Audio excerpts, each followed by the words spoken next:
ইটের জবাবে পাটকেল, তাতেই দিশেহারা নেতানিয়াহু প্রশাসন। এতদিন গাজার বিভিন্ন হাসপাতালে হামলা চালানো ইসরায়েল নিজেই এবার সে অভিজ্ঞতার মুখোমুখি। ইরানের লক্ষ্যবস্তু তারা। নিরুপায় হয়ে প্রধানমন্ত্রী নেতানিয়াহু তুলেছেন বেসামরিক নাগরিক হত্যার অভিযোগ।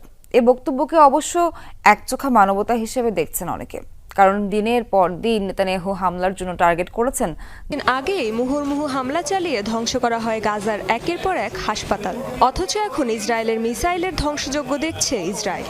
নিজেদের কর্মের এমন ভয়াবহ পরিণতি যে এত দ্রুত দেখতে হবে তা নিশ্চয়ই কল্পনাও করেনি তেল আবিব। একের পর এক ইরানি ব্যালিস্টিক মিসাইল আঘাত হানে ইসরায়েলের গুরুত্বপূর্ণ বিভিন্ন স্থানে। এর মধ্যে অন্যতম সোরকা হাসপাতাল। বীরশেবা এলাকার এই হাসপাতালটিতে মিসাইল আঘাত হানার পর আগুন ধরে যায়, ধসে পড়ে বিভিন্ন অংশ। এ ঘটনা স্মরণ করিয়ে দেয় গাজার হাসপাতাল এবং চিকিৎসা কেন্দ্রগুলোয় ইসরায়েলি তাণ্ডব। হাসপাতালে শুধু গুরুতর রোগীদেরই রাখা হয়েছে, আর তাদেরকে লক্ষ্য করে চালানো হয়েছে সরাসরি ক্ষেপণাস্ত্র হামলা। এর অন্য কোনো ব্যাখ্যা নেই। এটা চরম আতঙ্কজনক এবং অমানবিক ঘটনা।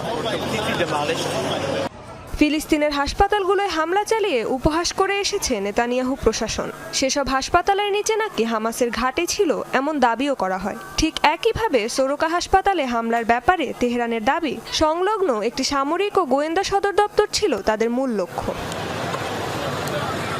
এবার যখন ইসরায়েলি হাসপাতাল ইরানি ক্ষেপণাস্ত্র হামলার শিকার, তখন যেন টনক নড়েছে বেনিয়ামিন নেতানিয়াহুর। বলছেন ইচ্ছাকৃতভাবে বেসামরিক নাগরিকদের টার্গেট করেছে তেহরান।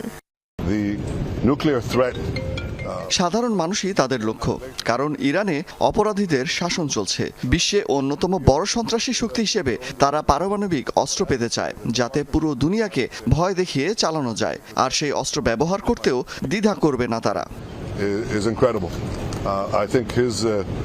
১.৫ বছরের বেশি সময় ধরে চলা আগ্রাসনে ধ্বংস করা হয়েছে গাজার অন্তত ৩৬টি হাসপাতাল।